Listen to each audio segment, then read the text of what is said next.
Hi guys, welcome to Don't Trust What You See. I'm your host, Demetrius Arujo. Today we are going to be talking about our government failing us, not only in the aspect of the price of everything, but also in their mental struggles. We are also going to be digging into, quote, voter intimidation, according to MSNBC, and we are also going to be talking about the Joe Biden White House celebrating gas prices, but gas prices are still sky high. And finally, we're going to be talking about how Arizona used to be leaning towards Democrats, but now it's up in the air, according to Politico. All of this and more on this week's episode of Don't Trust What You See. I got facts over tracks, this and that, spitting slow, spitting fast. I could roast, I could gas, think I'm okay at last, but I don't know if that can erase all the past. Okay, so digging right in, we have our government failing us. Now, I did talk about our government's mental struggles in the beginning of this video, and yes, our government has lots of struggles. Now, we're going to be outlining some of the candidates running for our Congress or Senate that has really blatant struggles with their mental health. And I don't know why, but it's very, quote, rude to bring this up. I don't really care. I'm going to bring it up anyway. Why do we have the President of the United States heading straight into the woods with this video here? Mr. Haney?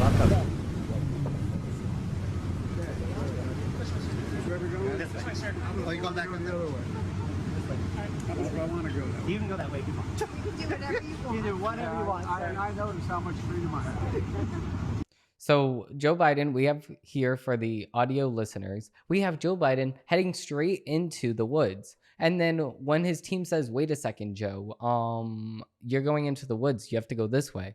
Joe Biden gets mad and says, oh, no, I'm going to go that way if I want to. I have the most power. I have the most freedom.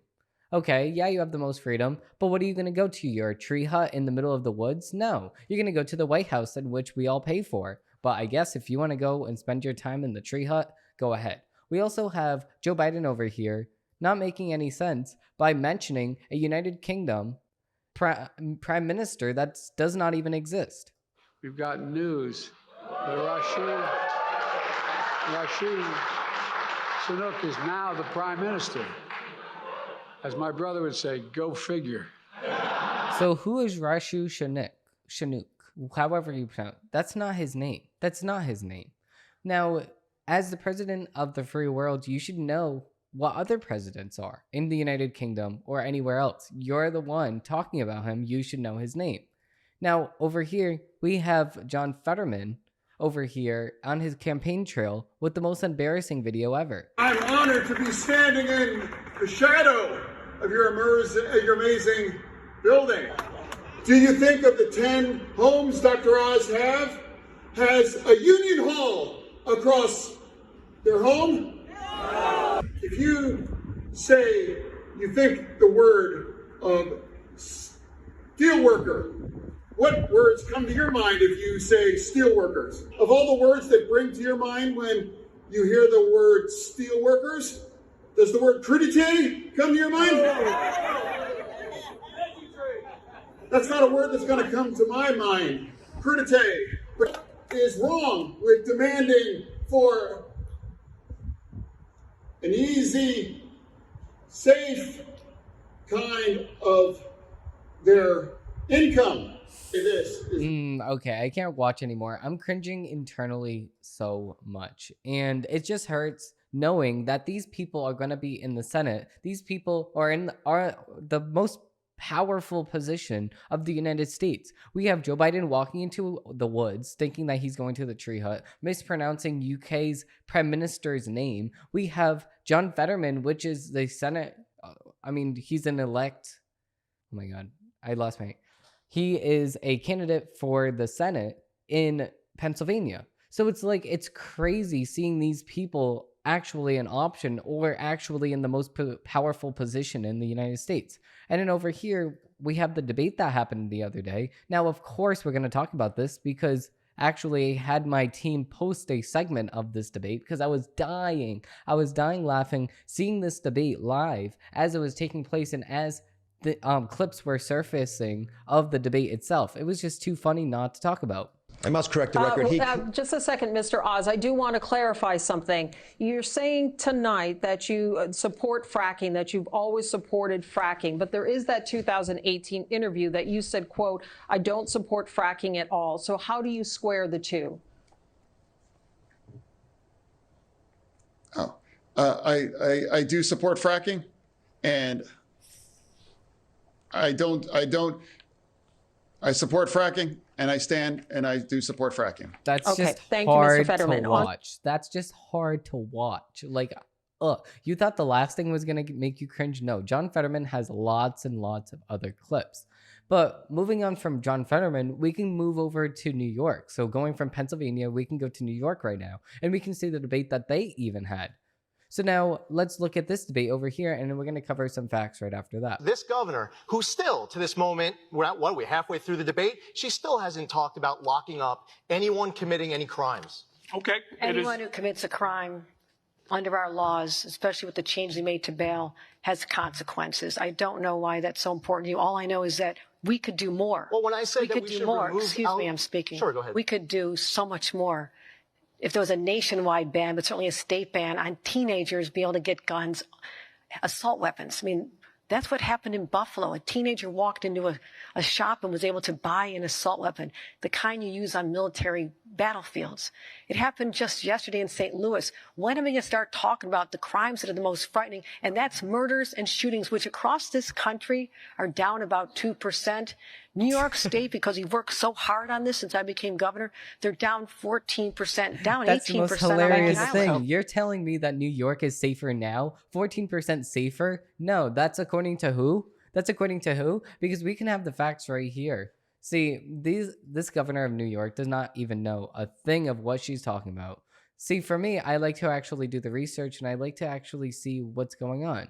Now, she says, oh, I don't know why this is so important to you, but we can see here that crime actually increased in New York. New York City overall crime increases by 31%, while incarceration conservation actually stoops to 18%. More than 11,000 total incidents this year compared to 8,448 in June 2021. While citywide shootings and murders has decreased by 24% and 32% year over year, respectively, 6 of 7 major crime incident categories have reached a 21-year high. This is according to the New York Police Department. Executives announced on Thursday.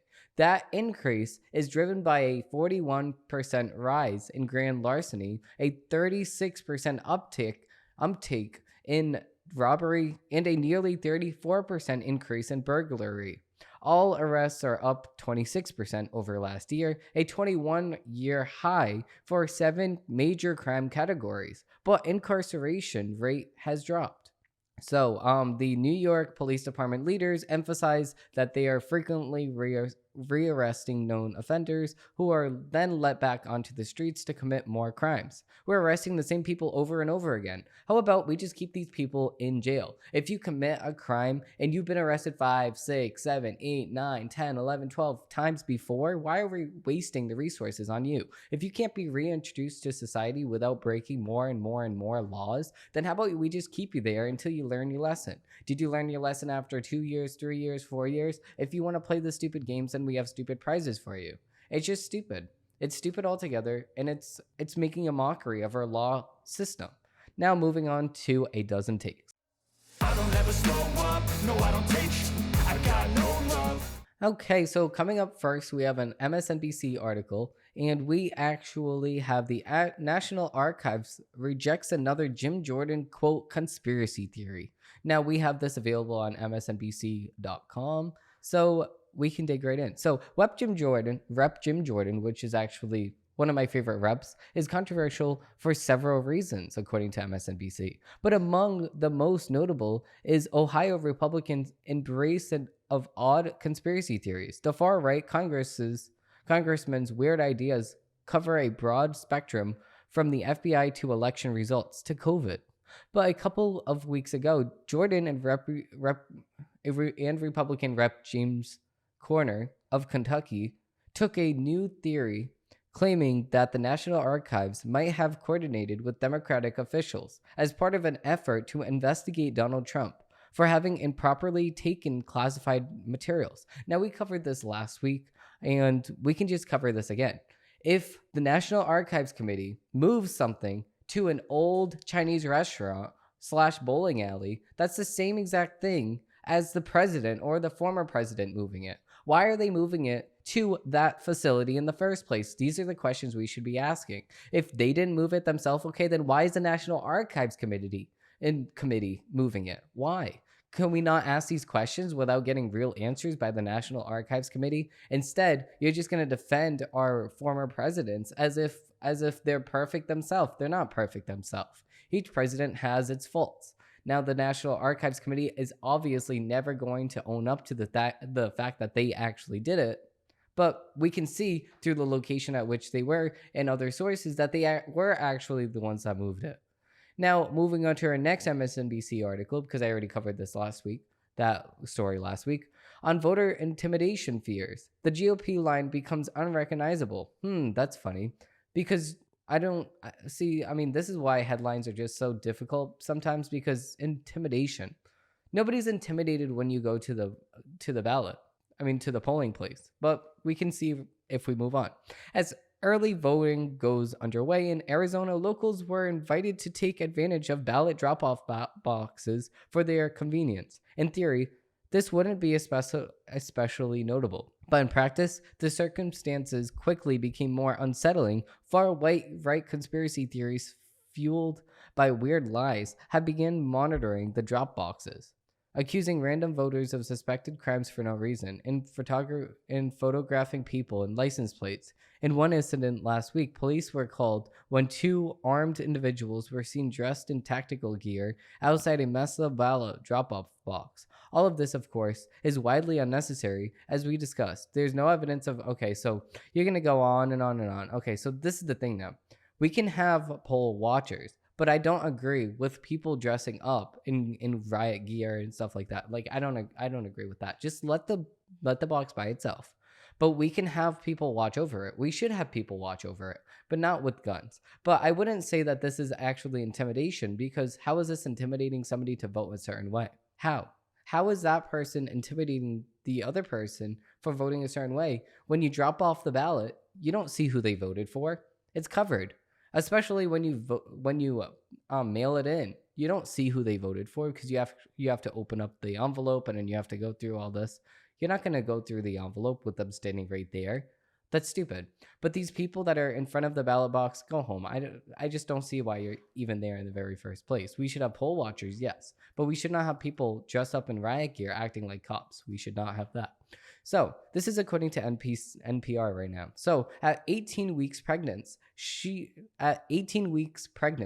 faced an immense decision with just days to make it. Okay, so here's the thing. This is going to be talking about abortion and why we shouldn't just have a 20-week abortion ban and stuff like that, and blah, blah, blah, blah, blah. You're stupid. Listen, here's the thing. You have 9 months until the baby is born. 9 months. If you're 18 weeks pregnant, you're 1/3 through the pregnancy. So how do you not know that you're pregnant after 1/3 of the pregnancy occurred? So after 36 weeks, that's 9 months. You're typically pregnant for around the 9-month mark. So I just don't understand how you don't know. No, actually, you're halfway pregnant at this point. 18 weeks pregnant. So again, at 18 weeks pregnant, she faced an immense decision with just days to make it. So in April, Carla Renee got a surprise positive on a pregnancy test. She and her husband, Sam, had tried unsuccessfully to get pregnant before and had expected that they'd need fertility treatments. For it just to happen naturally felt like a miracle, she says. We were ecstatic.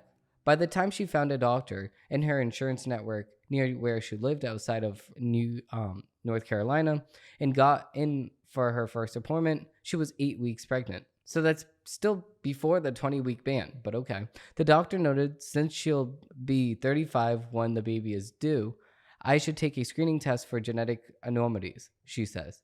We agree to do the test and scheduled our next appointment for a month out. For those few weeks, they were just blissfully pregnant, she says. At the 12-week appointment, the doctor noticed something called increased neurological translucency in the ultrasound. This happens when extra fluid accumulates behind the neck of the fetus. We'd never heard of that before, says Carla. She explained that lots of babies have this and they can recover on their own, but it could be an indication of something more serious. The first genetic screening results from blood tests came in. They were negative for several common genetic conditions. That test also told them that they were having a girl. We felt relief and we felt hope, and we started to call her Amber, Carla says. Their OBGYN recommended a second, more comprehensive genetic test to see if there was a cause for fluid accumulation she'd observed on the ultrasound. It's often done when there's a family history of certain genetic conditions, or the patient is over 35, or the doctor wants to follow up on an unusual result from a previous test. That test involved waiting several more weeks until cells could be gathered, cultured, and analyzed. The results, which Carla finally got at week 18 of her pregnancy, showed her fetus had monosomy 18p, a condition in which all or part of the short arm of chromosome 18 is missing. Their doctors told them that their daughter would likely have severe intellectual and physical disabilities and could potentially need medical interventions as soon as she was born. Carla and Sam were in shock, but they still didn't have much time to process. They needed to make an enormous decision whether to continue or terminate their pregnancy. But here's the thing. If your baby has a problem, you're just going to give up on it halfway. Oh, I'm 18 weeks pregnant. The baby has a slight problem and might need surgery. Okay, let's just kill it. We don't have surgery or anything. No, let's just kill the baby. Let's restart over. Let's try this thing again. Let's roll it back in 10 months and 2 months from now. Let's try again. Let's just kill this thing. It didn't give me exactly what I want. It's not perfect. No. So I'm going to kill it. Every single person is not perfect. Everybody has its disadvantages. Everybody has its flaws. Even for disabled people. What? Just because you think that your baby is disabled, you're just going to kill it? No. Why would you? You had that baby. Now, if it has physical disabilities, so be it. You don't like the baby because it has physical disabilities, give it up for an adoption. If you can't handle that baby, that's the commitment you signed up for when you got pregnant. There was a slim chance of this very thing happening. But you didn't read your chances before having a baby. Not every single baby is born perfect. I don't agree with this at all. You should not give up a baby just because you don't like the way it looks. You don't like the color eyes, so you're just going to get rid of the baby. You're going to kill it. You don't like the way that the baby looks, you're just going to kill it. You don't like the way that the baby walks, you're just going to kill it. No, that's disgusting. Just because you don't like something about the baby does not mean you could just kill it and say, oh, well, about that, I don't like you anymore, bye. And then just kill it. Take away its life because you don't like the way that it lived its life. That doesn't even make any sense. That's an evil world that you're living in, that you're playing God with your own baby. You sat here, you were very, very, very, very thankful about this baby at the very beginning. And now you're sitting here playing God with its life, saying, oh no, well, if you're not perfect, let's just give you up. Let's just kill you right then and there. Boom. You don't even have a chance in life. You don't even have a chance because you wanted to be selfish. I don't agree with that whatsoever. Moving on to the next post, we have Fox News. And we have Schumer on hot mic admits to Biden that Fetterman hurt his chances in Oz debate. Yes, completely he did.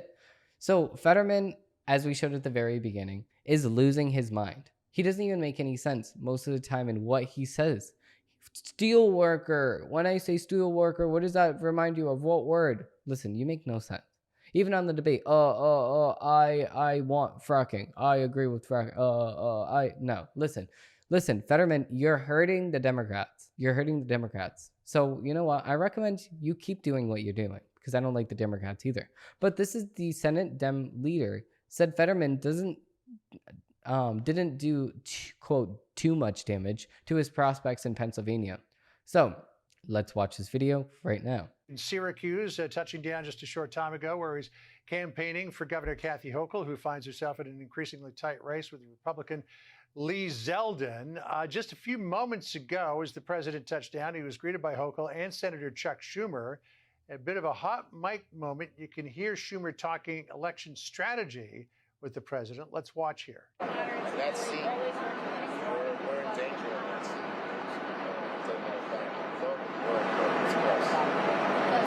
Well, it looks like the debate didn't hurt us as much in Pennsylvania as it did, so that's good. And we're picking up steam on that. Okay, so in actuality, they said that they didn't hurt us, quote, too much. So, but what does this mean exactly for Democrats? So that debate between Fetterman and Dr. Oz is going to win. Dr. Oz had to win before. If Dr. Oz does not win against Fetterman, then this is a complete redefinition of what it means to be a candidate for the Senate of the United States. This is a complete slap in the face and a disrespect to our founding fathers to elect a mentally challenged person to the Senate. No, we don't have a mentally challenged person that can't really process words, can't process what he's hearing without closed captioning machines. We don't have that kind of person in Senate because what? He's going to go meet with a leader and then he's not going to know what's going on and he's going to need a closed captioning machine? No. That's embarrassing for the United States, and that's very, very embarrassing for Pennsylvania in general. So, Fetterman often struggled to communicate during his debate against Republican candidate Dr. Oz due to lingering effects from a stroke he suffered earlier this year. Fetterman needed closed captioning to understand comments from Oz and the moderators during the debate. Schumer and Democrats are in a neck-and-neck fight with Republicans over who will control the Senate next Congress. With Pennsylvania, one of the races that could tip the majority one way or another. During the conversation with Biden, Schumer also appeared to refer to a different Senate seat, for which Democratic leader didn't have an optimistic forecast. The seat were in danger in the seat. We'll see, Schumer said. It's not clear exactly what seat Schumer was referring to, but he appeared to be responding to a comment from Senator Christian Gillibrand, who said that the person is a nice man and one of the only moderates who always works with us. Schumer also weighed in on close Senate races in Georgia and Nevada. I think we're picking up steam in Nevada, Schumer said. The state we're going down, though, is Georgia. It's hard to believe that they're going to go for Walker, Schumer added. He also mentioned that turnout in Georgia for early voting was huge.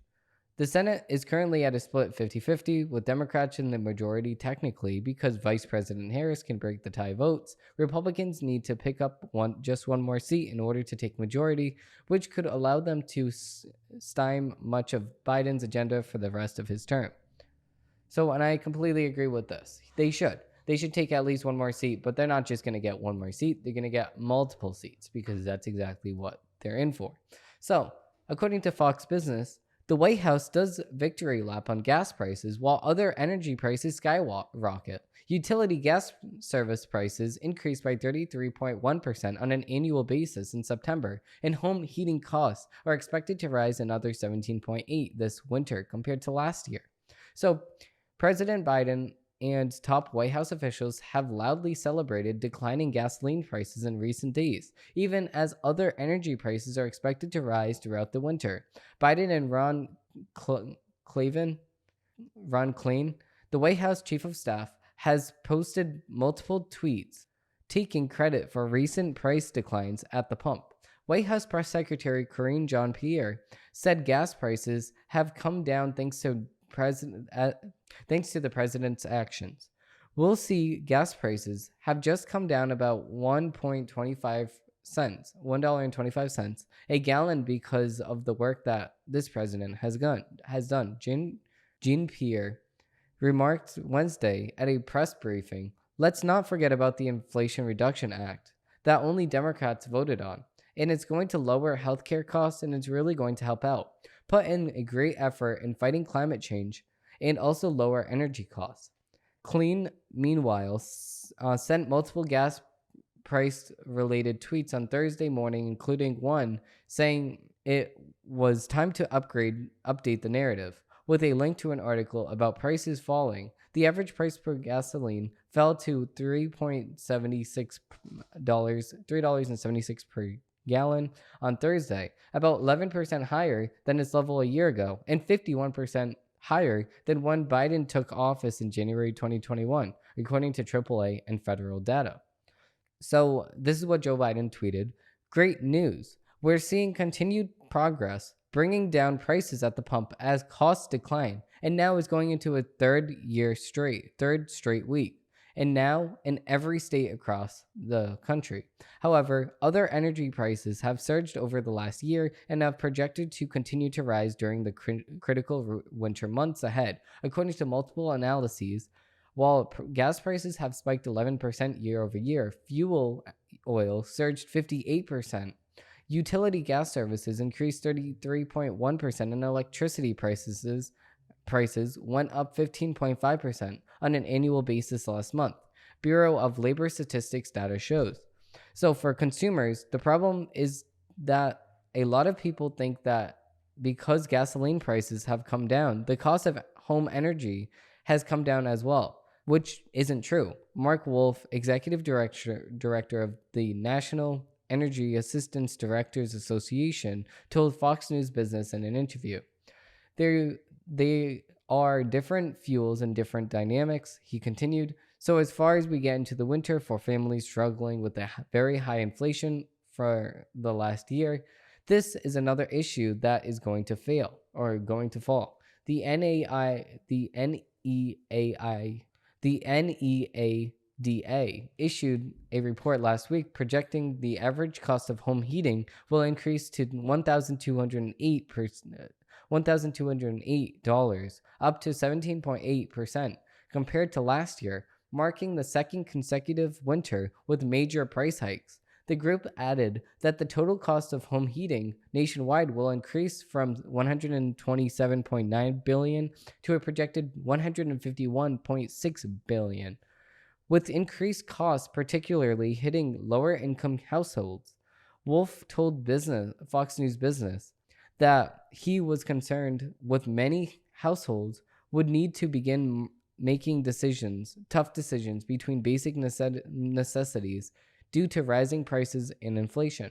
He recommended that Americans take a variety of measures, sealing leaky windows and upgrading home thermostats to ensure cost savings. In addition, the Department of Energy issued its winter outlook on October 12th, estimating that many United States households would spend more this year on energy in the winter combined to recent winters. Year over year, national gas is expected to be 28% more expensive, while heating oil, electricity, and propane are expected to increase 27%, 10%, and 5% respectively. Higher forecast energy expenditures are a result of higher fuel prices combined with higher heating demand because of a forecast of slightly colder winter than last winter. Wow, so much for global warming. See, these people that are on the global warming agenda like to blame these insulated events like hurricanes on global warming, but in reality, global warming cannot be isolated to one single event. We can look in history and we can see that information. Now, we'll be touching base with that later in this video, but I'm just saying that's how you touch base with that information, through data from years and years and years and years ago, in which, yes, I was not born thousands and thousands and thousands of years ago, but luckily we do have people that took that info for me. Just like how we were not born around where Jesus Christ was born, but we still have books and narratives about what happened during his life, and those stories are in the Bible. Now, moving on straight to the next story, we have Breitbart. My Democrat Governor Kathy Hochul urges parents to remask their toddlers. New York Democrat Governor Kathy Hochul this week encouraged parents to remask their toddlers to protect them from RSV, respiratory syncytial virus, contending that children are more socialized to the idea of wearing a mask anyway. Okay, yeah, so you might as well. I mean, just because somebody is used to doing something does not mean that it's good for them. Just because you're used to eating potato chips on your couch doesn't mean it's good for you to be doing it every single day. You shouldn't be sitting here on your couch eating potato chips every day. And the same exact idea applies when wearing a mask. If just because you're used to wearing a mask doesn't mean you have to go and wear a mask everywhere you go. It doesn't make sense. Just because you're used to it doesn't mean you have to do it. Let's talk exactly what RSV is. There are the Simpsons. There are the Simpsons. I said it again. These are the symptoms. I want parents to be aware of that. Usually winter and fall, it's like a common cold, but it does hit younger children and it's really frightening, Hochul said. And it's not new at all, something we've seen before. Infants as young as 6 months old have been known to contact this. It's hard to keep kids safe. Think about the fact that before a year ago, a lot of kids were wearing masks in a daycare center or in schools, and that did give them some level of protection, even though that level was not very high. Hochul said, failing to mention the studies showing that cloth and surgical masks are not effective at blocking exhaled aerosols.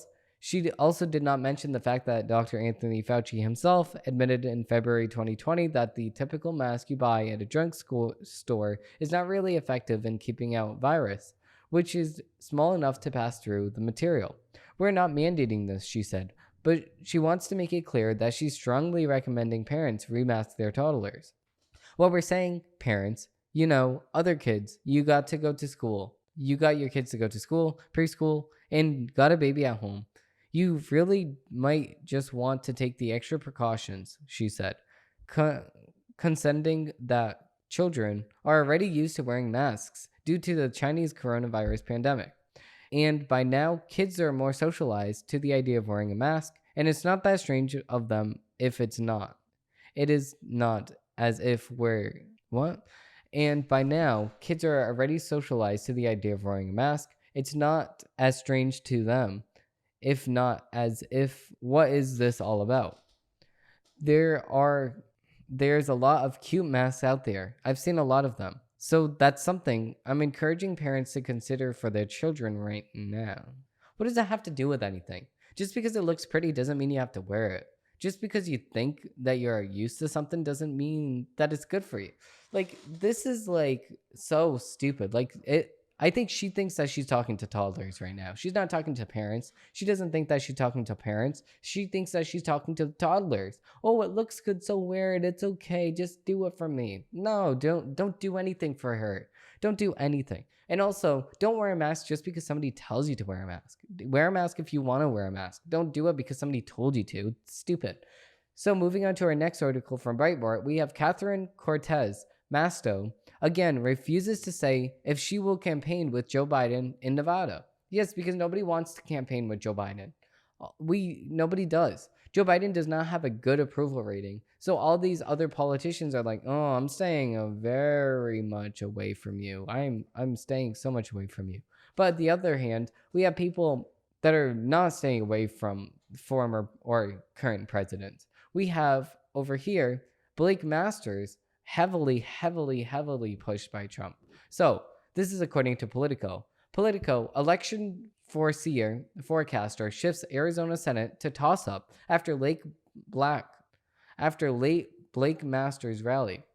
So, political elections forecaster Stephen Shepard changed the rating of the United States Senate race in Arizona to a toss-up Wednesday, shifting it all away from Democrats, less than 2 weeks away from the election.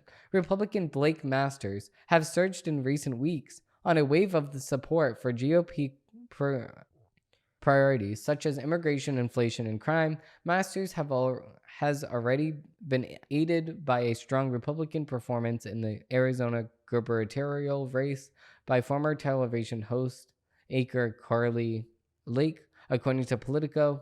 Masters is running to oust Democratic Senator Mark Kelly. Kelly won his seat in a special election in 2021 and is running to secure his first full term in the Senate. Kelly's campaign has hammered the abortion access following the overturning of Roe v. Wade, while distancing the senator from President Joe Biden, who threatens to drag down Democrats with this unpopularity. And it's just stupid. It's just stupid because listen, like I said, like I claimed about in other videos, Roe v. Wade does not push people to vote. It really does not.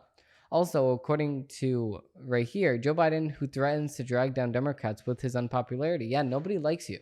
Nobody likes you, Joe Biden. Nobody wants to campaign with you. But of course, you're going to go and yell at a reporter, count, Jack, count, kid. It's 15, 1-5, count, kid. No. Listen, we all know that you're lying. Nobody likes you. And you're just going to use that to cover up the facts. But you know who is in the news that everybody likes? We have Elon Musk. So the chief of Twitter, Elon Musk, arrives at Twitter's headquarters with the sink and says, let that sink in. That's the most Elon Musk thing you could possibly do. So let's see the video here.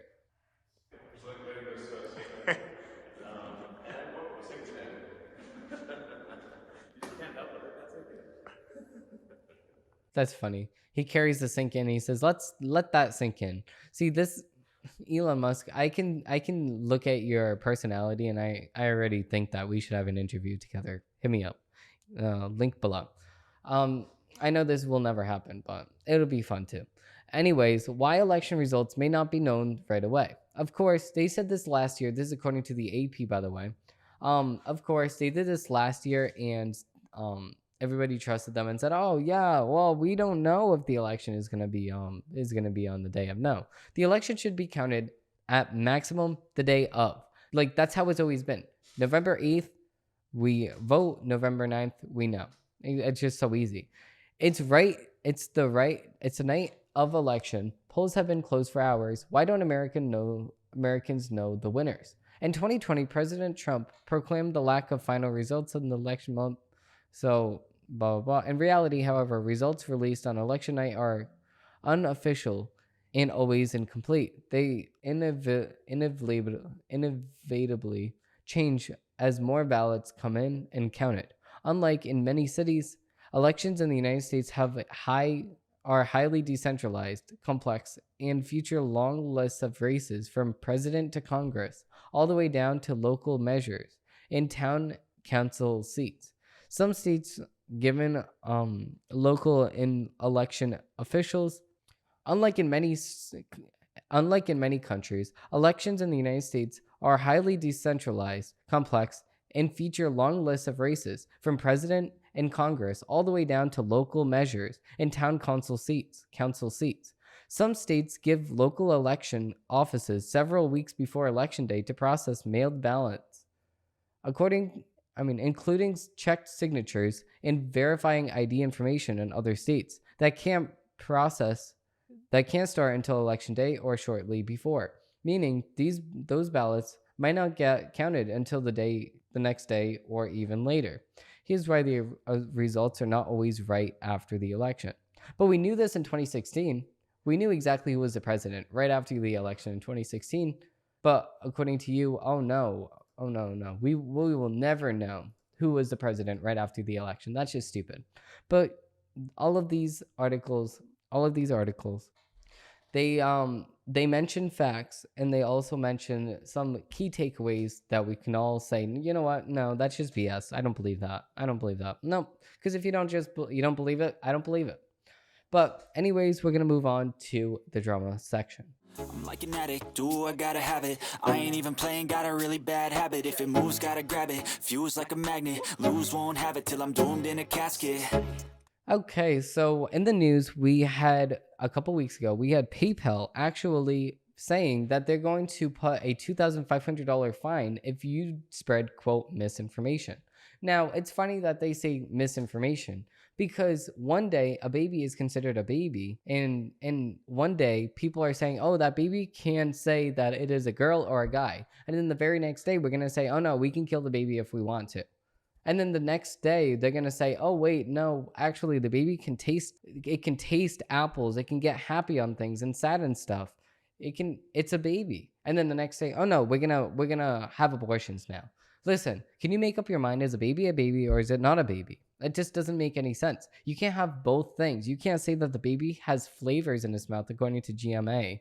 And then the baby can make up its own gender according to LGBTQ, but then want to kill it if the baby can make decisions, then why are we going to kill the baby?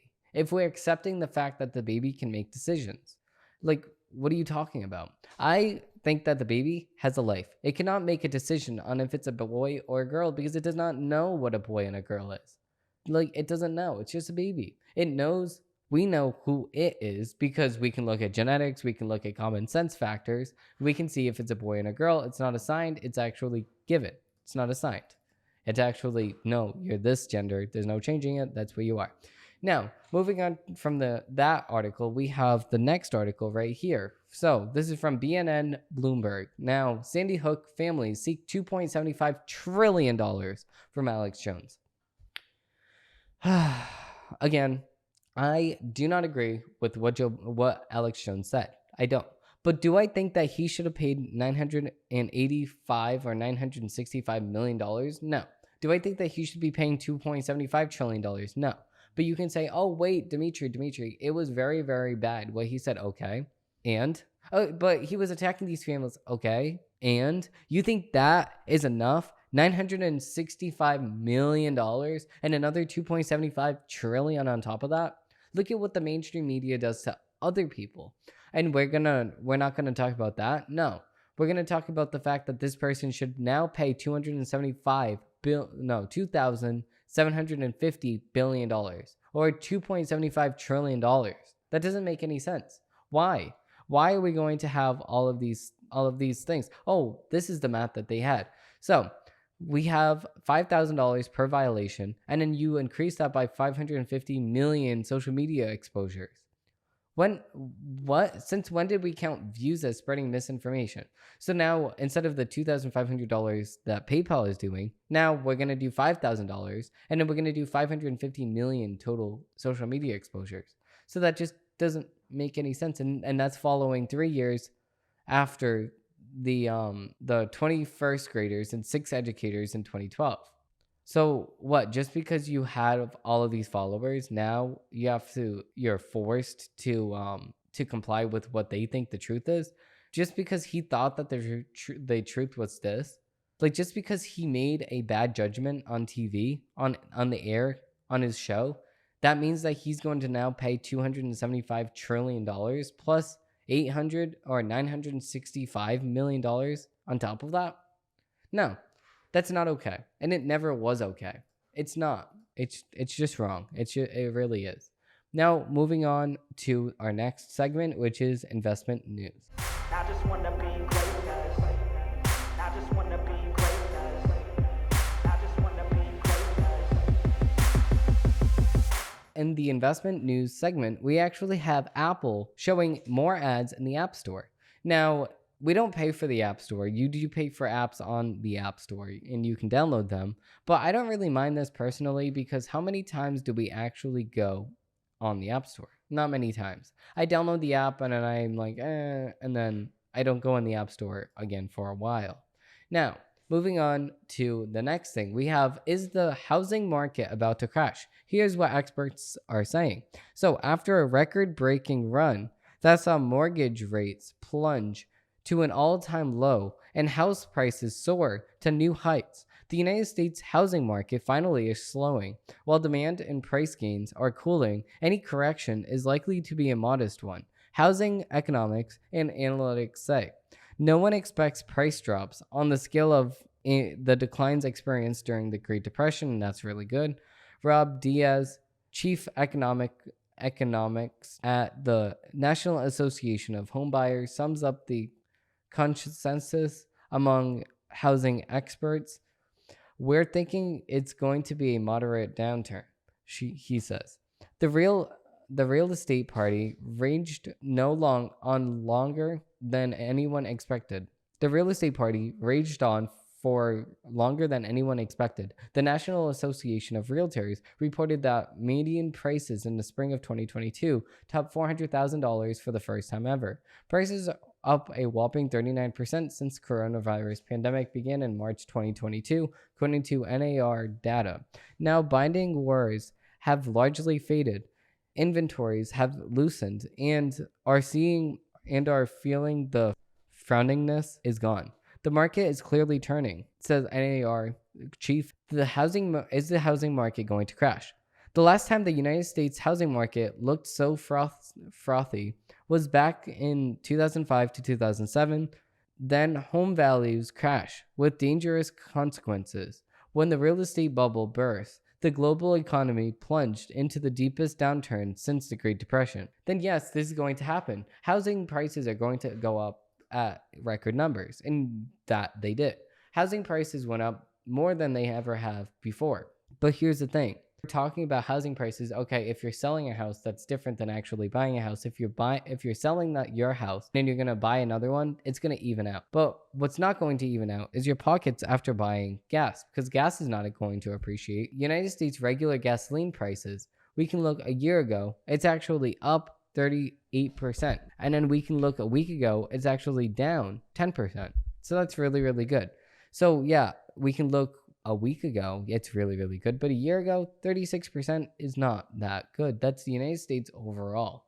So it's really, really depressing and scary. If we look at the deeper numbers, we can see that it was very much down. It was very, very down under Trump. I actually paid $215 under Trump.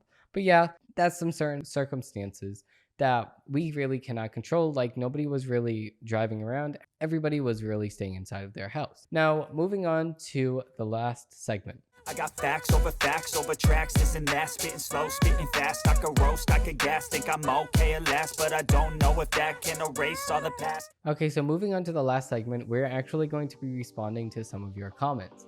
Now, yes, I do get a lot of comments on my YouTube channel, and no, I cannot respond to every single one of you.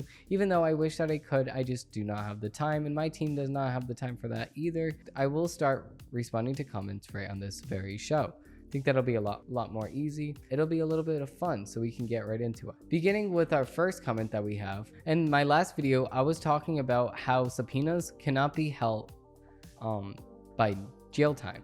And if you do not show up for an subpoena, it's not the worst thing that you could possibly do.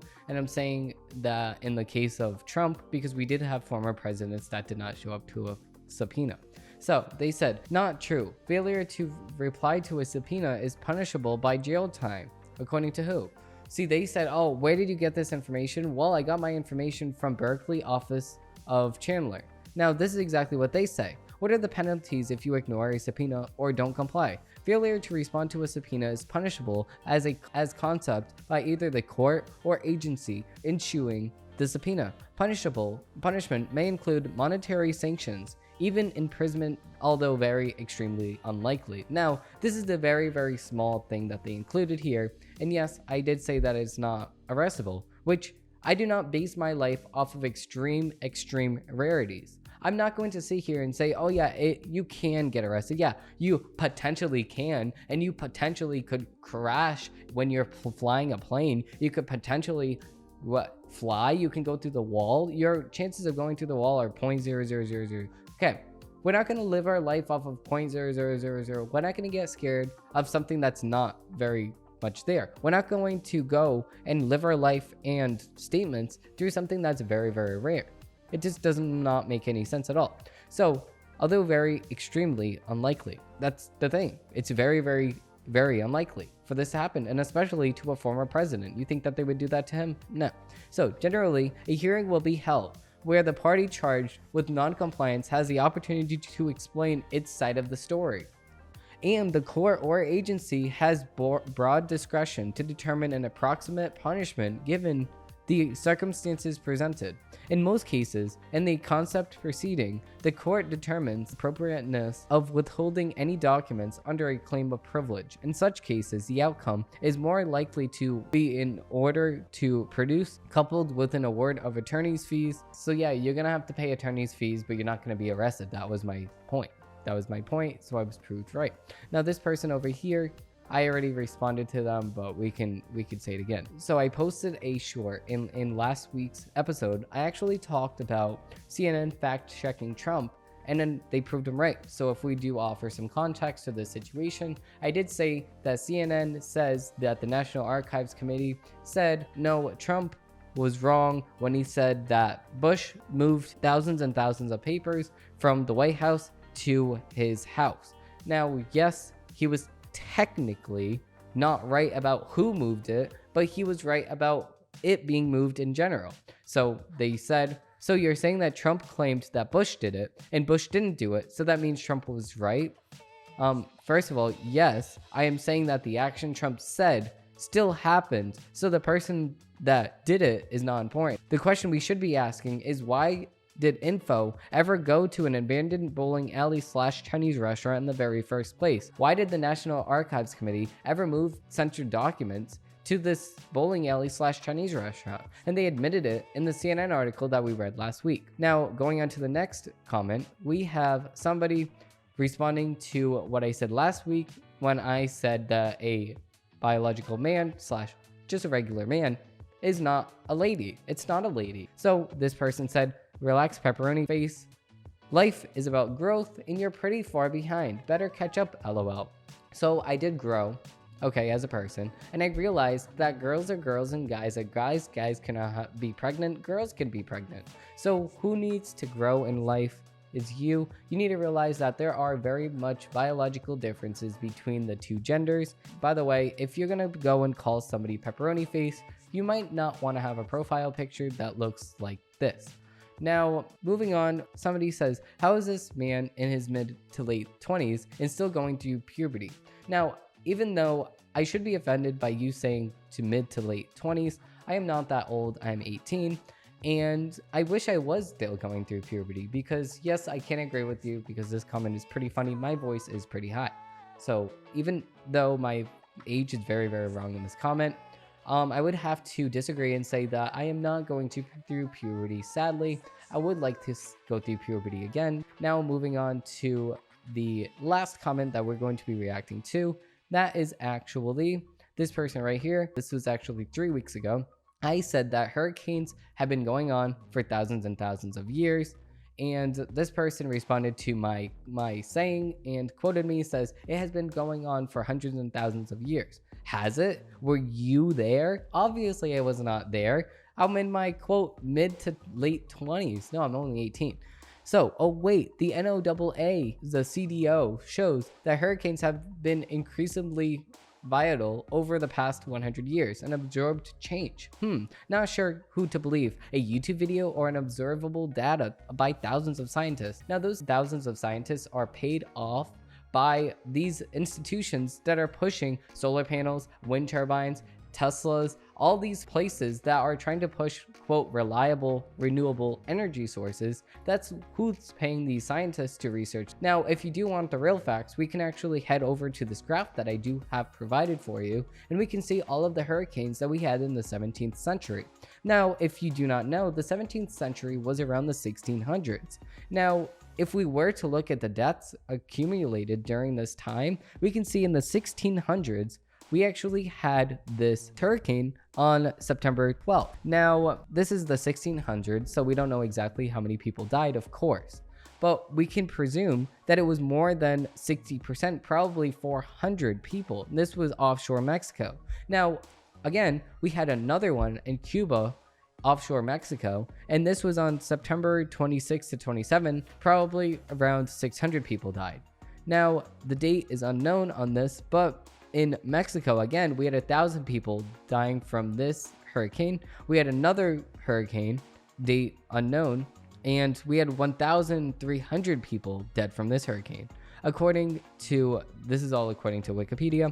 Now we can go to 1605, the Dominican Republic on September 29, deaths unknown. So now, if you look at all of these events that happened in the 17th century, we can go back and say, okay, we can look at the people that died and we can say, okay, obviously that's not as high as today. So that means, oh, it's getting more extreme. No, what's getting more extreme is our population. Our population is getting more extreme. So these areas that always have had hurricanes are getting more population. And because of the fact that there's more of a population, more people are going to die, sadly. And not only the fact that we can compare the amount of people dying, we can also compare the amount of damage we had. Back then, we didn't have skyscrapers. So when a hurricane hit back in the 17th century, it was a couple $100s to repair your house. But now it's going to be a couple $100,000 to repair your house if a hurricane hits it and completely destroys it. Because of this, we can properly assume that over the past hundreds and thousands of years, we're going through the same exact thing as what we always did. We can assume and properly make an analysis of this information and claim that these hurricanes have been going on for thousands and thousands of years. Before just saying, oh, who am I going to trust? Who am I going to trust? How about you look at the facts and look at the details, the data, and you look at who are paying these scientists, and we can look at exactly who are funding these studies. Because the most important thing to look at is where the money is going. If we learn anything during COVID, we need to look at exactly where the money is going and exactly what places these people are coming from, what places and what biases these people have for or against what they're researching. Now, thank you all for watching. I hope that you have a great rest of your day. And if you enjoyed this video, please leave a like down below and subscribe for weekly content or daily content in this case. I do post new episodes or new clips of the show every single day, and I do have a new episode of The Right Take every single Wednesday on this very channel. Thank you all for watching, and I hope that you have a great rest of your day. Bye. Hey, were you really going to click off this video before leaving a like and subscribing down below? Wow, so rude.